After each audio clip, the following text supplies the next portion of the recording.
नमस्कार, मैं doctor Alpa Srivastava, assistant professor, government Indira Gandhi arts and commerce PG college Vaishali Nagar Bhilai से। आज के वीडियो लेक्चर का टॉपिक है संक्रमण धातु संकुलों में धातु लिगेंड बंधन। यह topic BSc part 3 inorganic chemistry paper 1 से लिया गया है। यह यूनिट 1 का टॉपिक है, तो आइए शुरू करते हैं। Topics to be covered in this video lecture are limitations of valence bond theory, elementary idea of crystal field theory, crystal field splitting in octahedral and tetrahedral complexes, and calculation of CFSE value. संक्रमण धातु संकुलों में बंध की प्रकृति। Topic के नाम से ही स्पष्ट है कि इस चैप्टर में हम संक्रमण धातु यौगिकों में बंध की प्रकृति के बारे में पढ़ेंगे।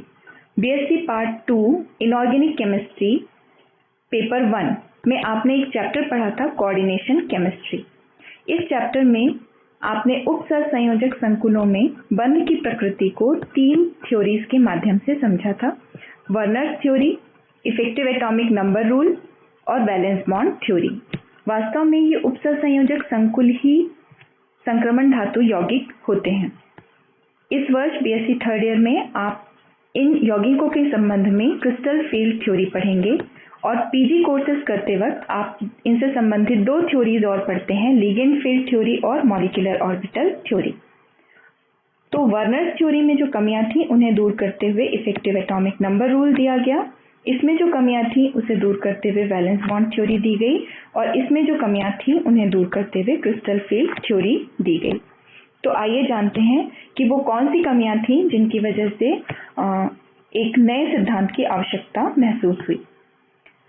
पहली कमी जो इस सिद्धांत में थी, उसके अनुसार जो धातु संकुल होते हैं उनमें आपेक्षिक स्थायित्व की व्याख्या करने में यह सिद्धांत सफल नहीं था। दूसरी कमी यह थी कि सममित संकुलों में विकृति की व्याख्या इस सिद्धांत के माध्यम से पूर्णतः नहीं की जा सकती थी। जो धातु संकुल होते हैं उनमें विशिष्ट गुण पाए जाते हैं, जैसे उनके रंग, चुंबकीय गुण, स्पेक्ट्रम आदि। इन मूलभूत गुणों की व्याख्या में भी संयोजकता बंध सिद्धांत पूरी तरह से सफल नहीं रहा। उसी प्रकार संयोजकता बंध सिद्धांत की अवधारणा के आधार पर संकरण के प्रकार का अनुमान भी नहीं लगाया जा सकता। यह सिद्धांत मुख्य रूप से केंद्रीय धातु आयन के गुणों पर आधारित है तथा लिगेंड के गुणों की इसमें विवेचना नहीं की गई है। इन कमियों को दूर करते हुए एक नई थ्योरी प्रतिपादित हुई जो कहलाती है क्रिस्टल फील्ड थ्योरी। यह थ्योरी ब्रेथ तथा वॉन वेलेक ने दी थी, लेकिन इस थ्योरी को मान्यता सन 1952 में मिली जब ऑर्गेल नामक साइंटिस्ट ने क्रिस्टलों की संरचना इस थ्योरी के माध्यम से प्रस्तुत की। इस थ्योरी का मुख्य तथ्य यह है कि धातु धनावेश के रूप में कॉम्प्लेक्सेस में उपस्थित होते हैं तथा लिगेंड्स को ऋणावेश के रूप में माना जाता है और इनके मध्य जो बंध होता है उसकी प्रकृति मूलतः आयनिक होती है। तो इस प्रकार से धातु संकुलों में धातु केंद्र पर उपस्थित होती है तथा लिगेंड चारों ओर एक विशिष्ट ज्यामिति बनाते हुए उपस्थित होते हैं। यहाँ लिगेंड्स को पॉइंट चार्जेस कंसीडर किया जाता है। लिगेंड्स या तो ऋणात्मक होंगे या उदासीन होंगे। उदासीन होने पर भी लिगेंड्स को द्विध्रुव के रूप में यहाँ कंसीडर किया जाता है और बंध धातु से जो बंध बनता है वो नेगेटिव एंड की तरफ से बनता है। आइए देखते हैं क्रिस्टल क्षेत्र सिद्धांत के मुख्य तथ्य क्या हैं। पहला तथ्य, धातु तथा लिगेंड के बीच बनने वाला बंध आयनिक प्रकृति का होगा। यहाँ यह बात महत्वपूर्ण है कि केंद्रीय धातु आयन में जो डी ऑर्बिटल्स उपस्थित होते हैं उन्हें समभ्रंशी माना जाता है, अर्थात उन सभी को एक समान ऊर्जा स्तर पर माना जाता है। इस सिद्धांत के अनुसार लिगेंड को बिंदु आवेश या बिंदु द्विध्रुव माना जाता है तथा चौथा और महत्वपूर्ण तथ्य यह है कि जब मेटल के डी ऑर्बिटल लिगेंड के क्षेत्र के प्रभाव में आते हैं तो लिगेंड और डी ऑर्बिटल के बीच होने वाले प्रतिकर्षण की वजह से डी ऑर्बिटल्स की संभ्रंशिता या डीजेनरेसी प्रभावित होती है तथा इन ऑर्बिटलों में अलग अलग ऊर्जा स्तरों पर विपाटन हो जाता है। आइए आगे बढ़ने से पहले हम डी ऑर्बिटलों के आकार को देखते हैं कि इनकी आकृति कैसी होती है।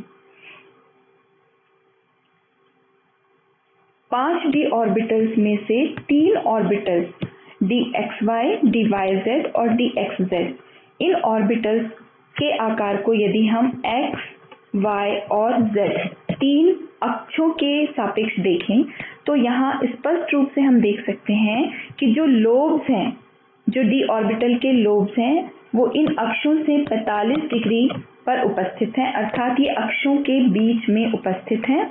और इन तीनों ऑर्बिटलों को हम एक कैटेगरी में रख देते हैं और इन्हें हम कहते हैं T2G सेट ऑफ ऑर्बिटल्स। अगले दो ऑर्बिटल्स dz² और dx²y², इन दोनों ऑर्बिटल्स को यदि आप x, y और z एक्सिस के सापेक्ष देखते हैं तो स्पष्ट रूप से आप देख सकते हैं कि ये दोनों ऑर्बिटल्स अक्षों पर उपस्थित ऑर्बिटल्स हैं और इन्हें हम EG सेट ऑफ ऑर्बिटल्स कहते हैं। तो इस प्रकार से ये जो 5 डी ऑर्बिटल्स हैं, इन्हें हमने दो अलग अलग भागों में विभक्त कर दिया। 3 ऑर्बिटल्स को हमने T2G कैटेगरी में रखा, 2 ऑर्बिटल्स को EG कैटेगरी में। T2G अर्थात ट्रिपली डीजनरेट जीरेड ऑर्बिटल्स और EG का अर्थ होता है डबली degenerate geared orbitals.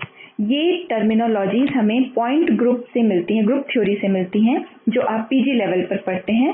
3rd year में आपको ये बात ध्यान रखनी है कि डी ऑर्बिटल, सिर्फ ये बात ध्यान रखनी है कि डी ऑर्बिटल्स को हमने 2 कैटेगरीज में डिवाइड किया, 3 ऑर्बिटल्स T2G कैटेगरी में, 2 ऑर्बिटल्स EG कैटेगरी में। नेक्स्ट हम देखते हैं कि जो डी ऑर्बिटल्स हैं उनका विपाटन किस प्रकार से होता है।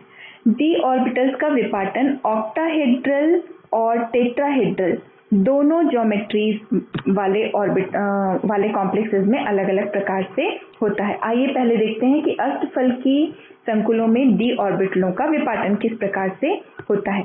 यहाँ हम इन 5 ऑर्बिटल्स को लिगेंड के सापेक्ष इस प्रकार से प्रदर्शित कर सकते हैं। देखिए, फ्री मेटल आयन की ऊर्जा को यदि हम यहाँ इस तरह से प्रदर्शित करें और बढ़ते हुए क्रम में ऊर्जा को प्रदर्शित करें तो इसके सापेक्ष किस प्रकार से एनर्जी में, ऊर्जा में परिवर्तन आएगा जैसे जैसे लिगेंड का क्षेत्र प्रभावी होता जाएगा संकुल के निर्माण के दौरान, ये हमें यहाँ देखना है। तो सबसे पहले हम EG सेट ऑफ ऑर्बिटल्स के लिए देखते हैं।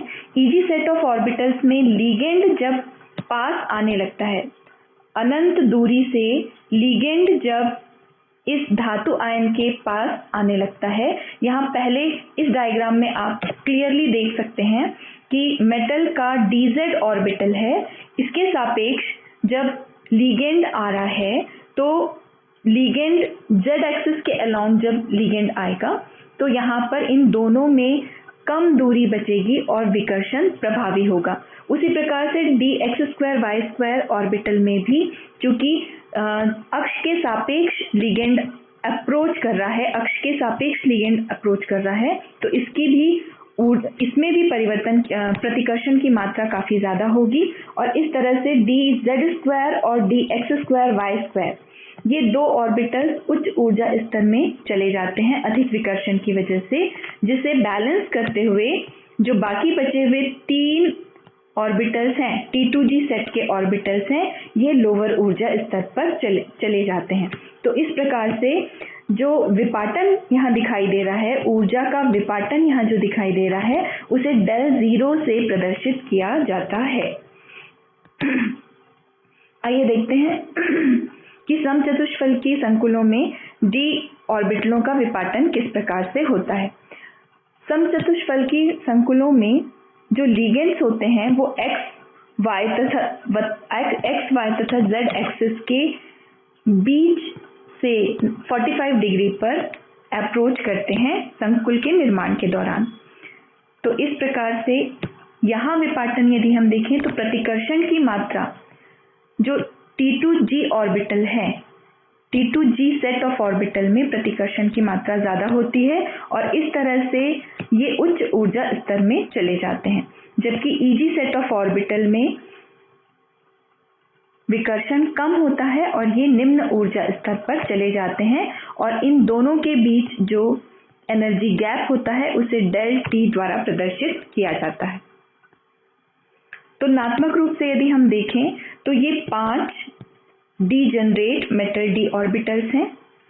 ये लिगेंड क्षेत्र में हैं। जब लिगेंड क्षेत्र टेट्राहेड्रल होगा तो टेट्राहेड्रल क्षेत्र में T2G ऑर्बिटल्स की एनर्जी रेज होगी और EG ऑर्बिटल्स की एनर्जी लोअर साइड पर शिफ्ट हो जाएगी। उसी प्रकार से यदि ऑक्टाहेड्रल लिगेंड क्षेत्र होगा तो उस स्थिति में EG सेट की एनर्जी रेज होगी। तो जस्ट वाइसा वर्सा रिलेशन यहाँ पर आपको दिखाई दे रहा है ऑक्टाहेड्रल और टेट्राहेड्रल कॉम्प्लेक्सेस के केस में। लिगेंड्स दो प्रकार के हो सकते हैं, वीक फील्ड लिगेंड्स और स्ट्रॉन्ग फील्ड लिगेंड्स। इन दोनों की उपस्थिति में भी इस विपाटन ऊर्जा के मान में काफी परिवर्तन आता है। वीक फील्ड लिगेंड की उपस्थिति में CFSE मान कम होता है, जबकि स्ट्रॉन्ग फील्ड लिगेंड की उपस्थिति में CFSE मान काफी ज्यादा होता है।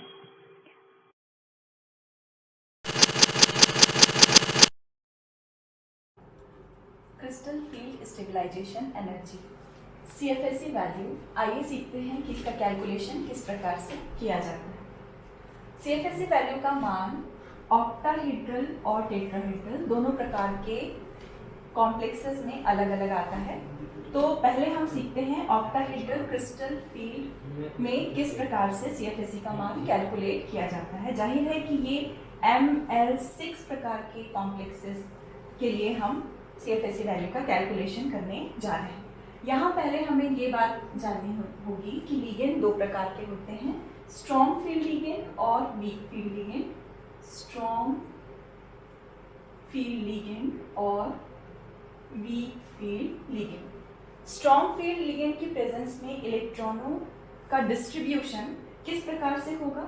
हम यदि D5 कॉम्प्लेक्स का एग्जाम्पल लेते हैं तो 1, 2, 3, 4 और 5 इलेक्ट्रॉन यहाँ T2G सेट में भर दिए जाएंगे। उसके बाद छठवां इलेक्ट्रॉन भरने के बाद एक्स्ट्रा इलेक्ट्रॉन यदि आता है तो वो EG सेट में जाएगा।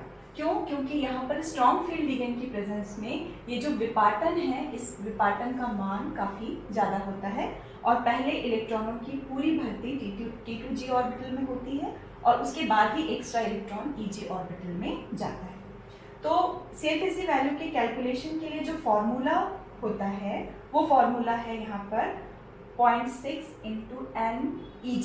NEG stands for number of electrons present in EG set of orbitals, then minus 0.4 N T2G. Again, T2G is the number of electrons present in T2G set of orbitals. चलिए ये formula apply करते हैं D5 configuration में जहाँ पर strong field ligand present हो। तो यहाँ CFSE के लिए कैलकुलेशन जो होगा वो इस प्रकार से होगा, CFSE is equal to 0.6 into NEG. NEG अर्थात number of electrons present in EG set. In this case it is 0 minus 0.4 into number of electrons in T2G set of orbitals. In case of D5 configuration it is 5. By solving this we get 2.0 with minus sign. This is the value of CFSE in case of strong field octahedral complex.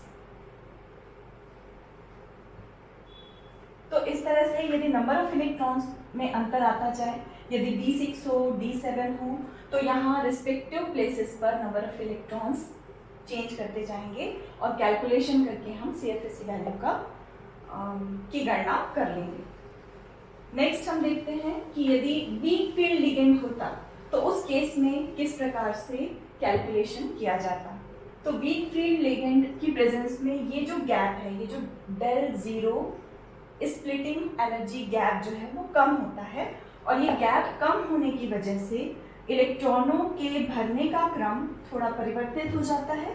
यहाँ पर ये gap कम होने पर पहले सभी पांचों orbitals में एक एक इलेक्ट्रॉन भरे जाते हैं, उसके बाद ही इलेक्ट्रॉनों की पेयरिंग होती है।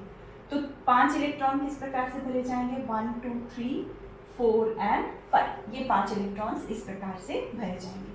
अब हम CFSE वैल्यू की गणना यहाँ करेंगे दी, तो this will be equal to 0.6 into number of electrons in EG set of orbitals is 2 minus 0.4 into number of electrons in T2G is 3. 1.2 minus 1.2, that will give value 0 for the CFSE in case of weak field ligand. तो इस तरह से octahedral complexes में del 0 के terms में हम CFSE value का calculation इस फॉर्मूले के द्वारा करते हैं। Now calculation of CFSE value for tetrahedral complexes. Tetrahedral complexes ML4 प्रकार के कॉम्प्लेक्सेस हैं।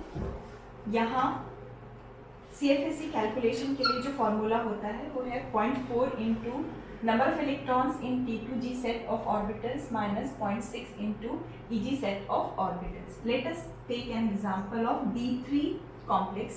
D3 कॉम्प्लेक्स जिसमें 3 इलेक्ट्रॉन्स प्रेजेंट हैं, उसमें यदि स्ट्रॉन्ग फील्ड लिगेंड होगा तो उस स्थिति में किस प्रकार से कैलकुलेशन किया जाएगा CFSE वैल्यू का। तो यहाँ इलेक्ट्रॉन डिस्ट्रीब्यूशन जब ये लार्ज एनर्जी गैप होगा तो 1 2 3 तीनों electron EG set of orbital में भरे जाएंगे। तो CFSE वैल्यू कैलकुलेट की जाएगी 0.4 इंटू 0 माइनस 0.6 इंटू 3। यहाँ 3 इलेक्ट्रॉन्स हैं तो 0.6 इंटू 3, तो वैल्यू आएगी माइनस 1.8 डेल 0 के बराबर। तो स्ट्रॉन्ग फील्ड लिगेंड में D3 कॉम्प्लेक्स के लिए CFSE वैल्यू का मान आता है माइनस 1.8 डेल 0 के बराबर। इसी प्रकार यदि हम वीक फील्ड लिगेंड के लिए कैलकुलेशन करें तो उस स्थिति में वीक फील्ड लिगेंड के लिए जब इलेक्ट्रॉन डिस्ट्रीब्यूशन हम देखेंगे तो इलेक्ट्रॉन्स किस प्रकार से डिस्ट्रीब्यूट होंगे, 1 2 और 3। क्योंकि ये energy gap week field ligand की प्रेजेंस में कम होगा, छोटा होगा, तो इलेक्ट्रॉन जो तीसरा इलेक्ट्रॉन है वो T2G सेट ऑफ ऑर्बिटल में जंप कर जाएगा।